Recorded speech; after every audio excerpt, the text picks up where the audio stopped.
Vllaznia ka nisur mbar ecurinë e saj në Kupën e Shqipërisë këtij sezoni. Në ndeshjen e parë të turit të parë të luajtur pas ditën e sotme në Mamurras ndaj skuadrës vendase, të cilën e ka fituar me rezultatin e pastër 3-0.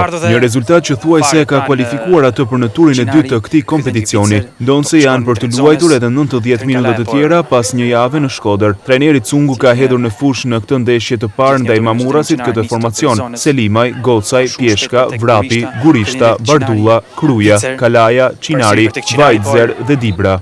Në minutën e 20 do të ishte mesfushori kroat Vajtzer që do të zhblokonte rezultatin. Ndërkohë 10 minuta më vonë do të ishte mbrojtësi Pjeshka, ai që i ardhur në ndihmë të sulmit ka goditur sakt topin duke e dërguar për të dytën herë në rrjet. Pjesa e parë do të mbyllej me rezultatin 2-0. Në fillimin e pjesës së dytë do të kishim edhe një tjetër gol. Dyca do të pengohej në mënyrë të parregullt brenda zonës dhe gjyqtari do të akordonte 11 metrash. Nga pika e bardhë do të ishte Vrapi që do të ekzekutonte saktë duke shënuar golin e tretë. Në 45 minutat e dyta janë kryer edhe 3 zëvendësime. Kështu Vajtzer i ka lënë vendin Erkoçević, ndërsa Gocaj është zëvendësuar me dycën. Pak minuta më vonë është kryer edhe zëvendësimi i tretë kur është larguar nga fusha Pjeshka dhe në vend të tij ka hyrë Hoxha. Në minutat e mbetura nuk do të kishte zhvillime të tjera dhe përfundimisht 3-0 për Vllaznin. Ndeshja e javës së ardhshme në Shkodër pritet të jetë një formalitet për kuqeblut që do të kenë mundësi t'u japin më shumë hapësirë lojtarëve të rinj për të treguar vlerat e veta. Vllaznia në këtë mënyrë tashmë duhet të fillojë të mendojë për turin e dytë të Kupës së Shqipërisë.